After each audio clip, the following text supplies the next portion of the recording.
Welcome, Seeker, to a space where ancient wisdom meets modern understanding. नमस्ते, मैं doctor Surendra और मेरे साथ हैं डॉक्टर अनगा। हम साथ मिलकर आपके साथ साझा करेंगे कि कैसे आयुर्वेद का प्राचीन नॉलेज और आर्टिफिशियल इंटेलिजेंस मिलकर आपके स्वास्थ्य और जीवन को एक नई दिशा दे सकते हैं। हम आपको अपना ऑडियो पॉडकास्ट दे रहे हैं जिसे आप कहीं भी कभी भी सुन सकते हैं। तो आइए परंपरा और नई तकनीक को जोड़ते हुए अपनी यात्रा की शुरुआत करें।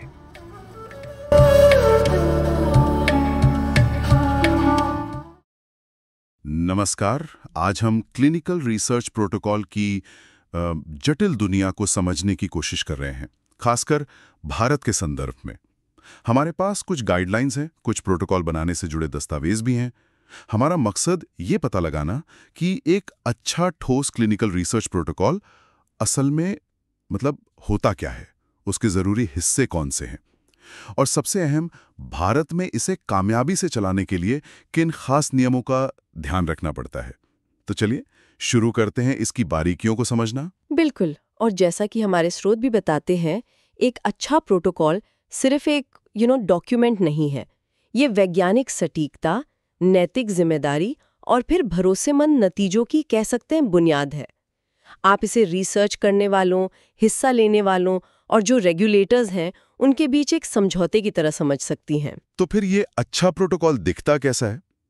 क्या इसके लिए कोई तयशुदा खाका या क्या कहते हैं मानक हैं जिनका पालन करना जरूरी हो? हाँ, कई अंतर्राष्ट्रीय मानक हैं जिन्हें मानना जरूरी समझा जाता है।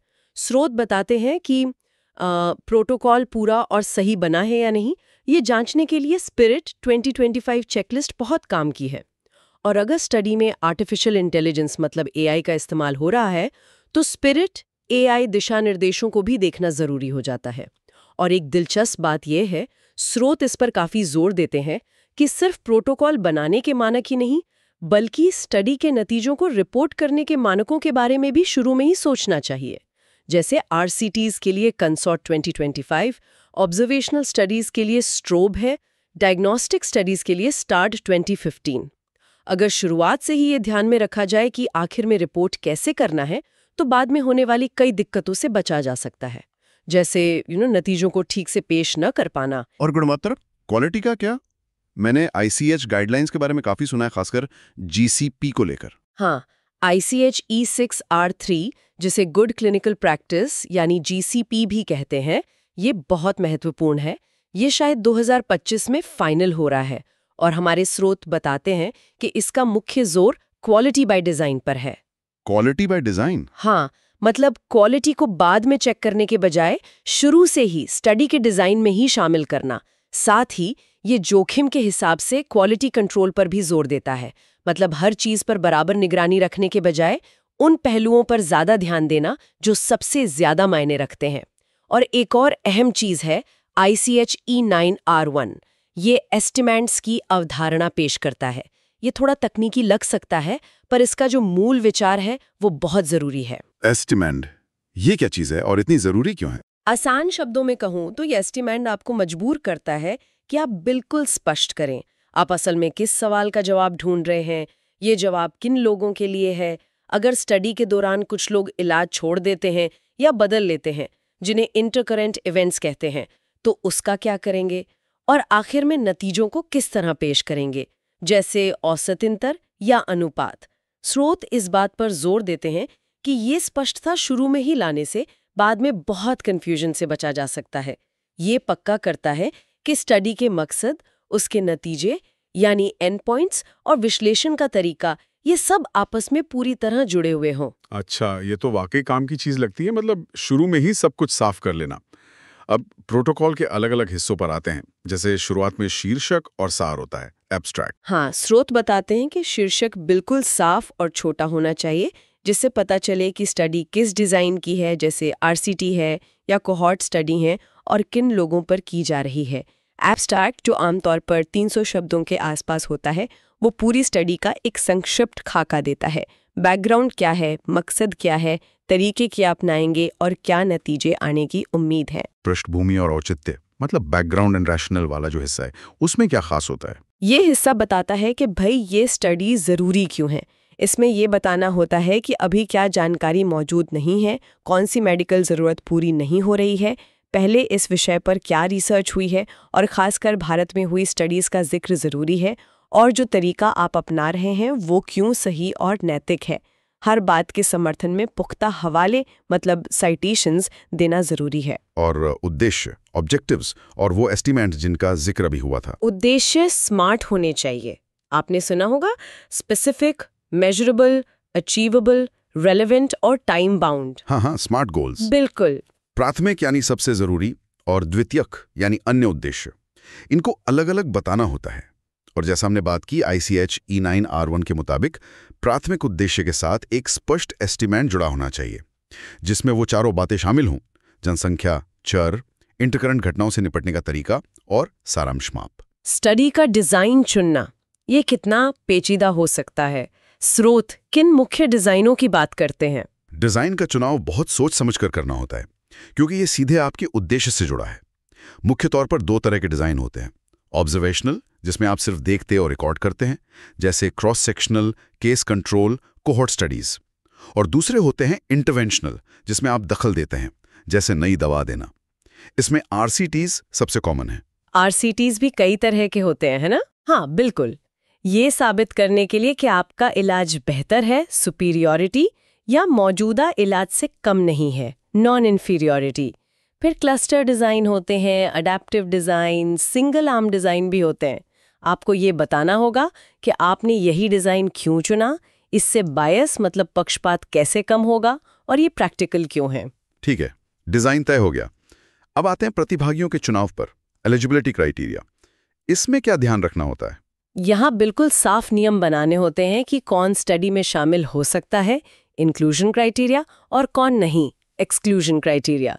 सिर्फ लिस्ट देना काफ़ी नहीं है। स्रोत कहते हैं कि आपको सुरक्षा कारणों का भी जिक्र करना चाहिए, मतलब किसी को शामिल करने या न करने के पीछे क्या सेफ्टी रीजंस हैं। साथ ही ये भी बताना होता है कि प्रतिभागी कहाँ से भर्ती किए जाएंगे, और अहम बात, भारत में स्टडी साइट्स कितनी तैयार हैं। और जो इलाज या इंटरवेंशन दिया जा रहा है उसके बारे में कितना विस्तार से बताना जरूरी है? बहुत ज़्यादा विस्तार से। स्रोत तो TIDR चेकलिस्ट इस्तेमाल करने की सलाह देते हैं।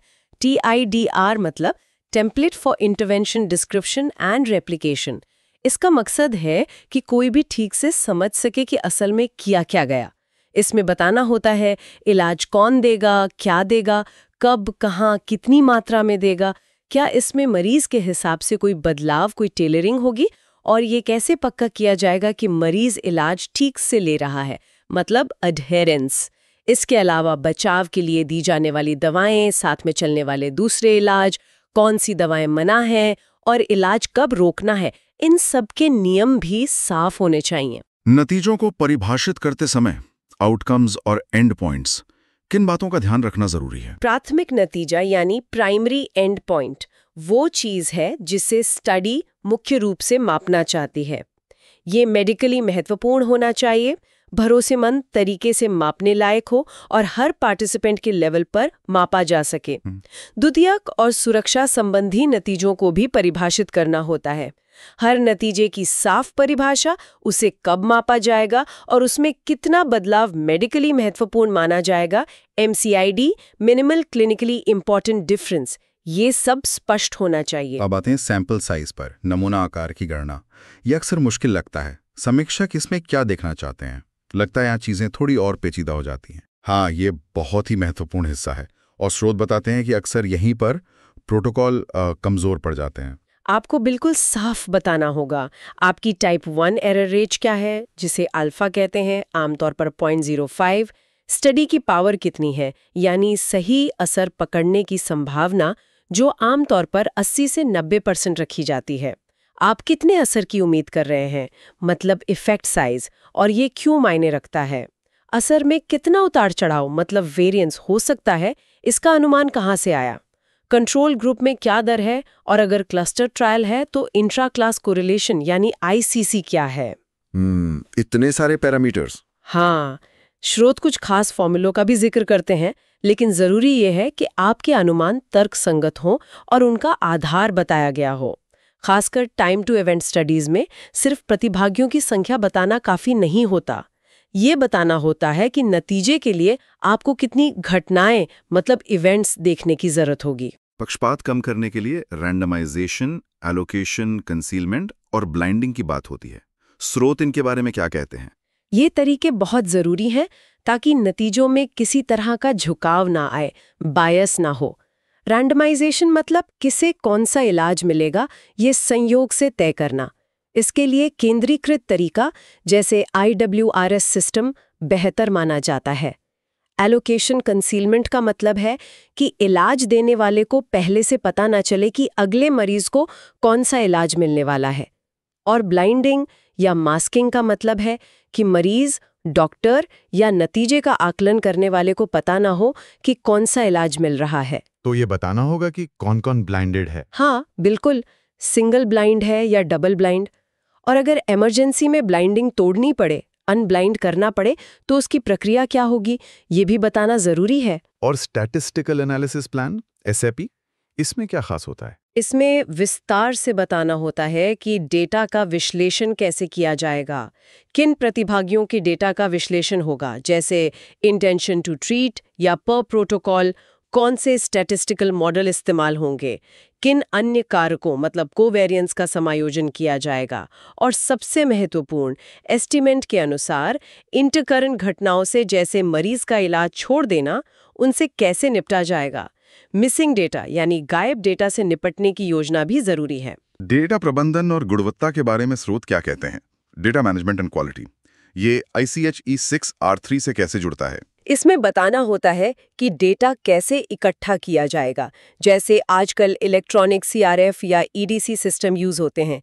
डेटा की शुद्धता कैसे जांची जाएगी, मतलब वैलिडेशन रूल्स क्या होंगे, निगरानी कैसे होगी, जैसे सेंट्रलाइज्ड मॉनिटरिंग, और रिस्क असेसमेंट कैसे किया जाएगा।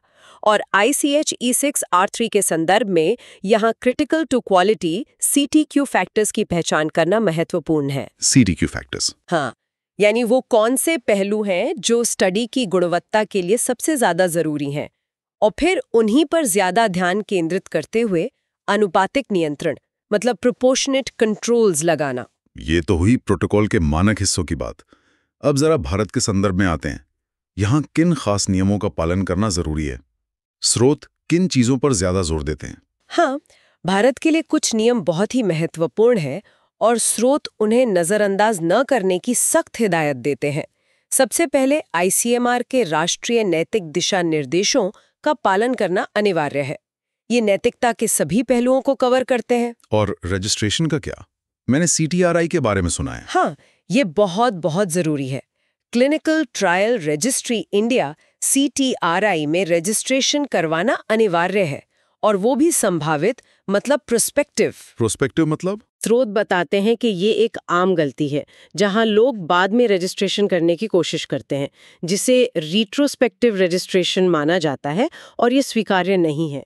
साथ ही रजिस्ट्रेशन के समय आपकी एथिक्स कमेटी मतलब IAC की मंजूरी मान्य होनी चाहिए, वैलिड होनी चाहिए। नई दवाएं और क्लिनिकल परीक्षण नियम 2019 मतलब NDCT रूल्स, ये कब लागू होते हैं? स्रोत के अनुसार ये नियम तब लागू होते हैं जब आपकी स्टडी में कोई नई दवा, नया मॉलिक्यूल, NME या कोई नया मेडिकल डिवाइस शामिल हो। अगर ऐसा है तो आपको NDCT नियमों का कड़ाई से पालन करना होगा, जिसमें मुआवजा, कंपनसेशन, बीमा और SEs मतलब सीरियस एडवर्स इवेंट्स की रिपोर्टिंग के खास नियम शामिल हैं। सूचित सहमति, इन्फॉर्म्ड कंसेंट को लेकर भी कुछ खास नियम है। ये पहलू अक्सर चर्चा में रहता है। हाँ, और ये बहुत ही संवेदनशील और महत्वपूर्ण है। NDCT नियमों और CDSCO के आदेशों के मुताबिक कुछ खास तरह की स्टडीज में सूचित सहमति प्रक्रिया की ऑडियो विजुअल रिकॉर्डिंग अनिवार्य है। AV recording? हाँ, ऑडियो विजुअल। ये खास तौर पर तब लागू होता है जब स्टडी में नई केमिकल एंटिटी NCE या नया मॉलिक्यूल एंटिटी NME शामिल हो और प्रतिभागी कमजोर वर्ग से हो मतलब वल्नरेबल पार्टिसिपेंट्स। हालांकि एंटी-HIV और एंटी-लेप्रेसी दवाओं के परीक्षणों के लिए सिर्फ ऑडियो रिकॉर्डिंग की जरूरत होती है। स्रोत सलाह देते हैं कि इसके लिए आपकी संस्था में प्रॉपर SOP होनी चाहिए, स्टैंडर्ड ऑपरेशनल प्रोसीजर, और रिकॉर्डिंग को सुरक्षित रखना ज़रूरी है। अपनी IEC की SOP ज़रूर जांच लें। ये सिर्फ एक फॉर्मेलिटी नहीं है, बल्कि ये सुनिश्चित करने का एक तरीका है कि सहमति वाकई सोच समझकर और बिना किसी दबाव की दी गई थी। डेटा सुरक्षा का जिक्र भी था। भारत में इसे लेकर क्या स्थिति है? भारत का डिजिटल व्यक्तिगत डेटा संरक्षण अधिनियम 2023 यानी DPDP एक्ट लागू हो चुका है। हालांकि इसके विस्तृत नियम ड्राफ्ट DPDP रूल्स 2025 अभी बन रहे हैं, इसलिए इन पर नज़र रखना ज़रूरी है। क्लिनिकल ट्रायल में प्रतिभागियों का बहुत सारा सेंसिटिव डेटा इकट्ठा होता है, इसलिए इस कानून का पालन करना अनिवार्य होगा। इसमें सहमति लेने, नोटिस देने और अगर डेटा ब्रीच होता है तो उस पर कैसे प्रतिक्रिया देनी है, इसके नियम शामिल होंगे। और हाँ, एक और बात, अगर आप अपनी स्टडी को प्रतिष्ठित अंतर्राष्ट्रीय मेडिकल जर्नल्स में जैसे ICMJE को मानने वाले उनमें प्रकाशित करना चाहते हैं, हाँ बिल्कुल, तो स्रोत स्पष्ट करते हैं कि पहले प्रतिभागी को शामिल करने से पहले आपकी स्टडी का WHO की प्राथमिक रजिस्ट्री जैसे CTRI में पंजीकृत होना जरूरी है। CTRI ऐसी ही एक रजिस्ट्री है। प्रोटोकॉल की इन बारीकियों के अलावा व्यावहारिकता, बजट और समय सीमा जैसे पहलू भी तो अहम होंगे। प्रैक्टिकल बातें। अरे बिल्कुल, एक शानदार प्रोटोकॉल भी बेकार है अगर उसे जमीन पर उतारा ना जा सके। आपको यथार्थवादी योजना बनानी होगी। साइट कितनी तैयार है, क्या वाकई उतने मरीज मिल पाएंगे जितने आपने सोचे हैं? एक स्रोत बताता है कि करीब 37% स्टडीज में देरी सिर्फ मरीज भर्ती की चुनौतियों की वजह से होती है। अच्छा, 37%? काफी ज्यादा है। हाँ, फिर प्रतिभागियों को स्टडी में बनाए रखने, रिटेंशन की क्या रणनीति है, और बजट का विस्तृत और यथार्थवादी होना बहुत जरूरी है। अक्सर स्टाफ का खर्च ही, पर्सनल कॉस्ट, बजट का 60-80% हिस्सा हो सकता है।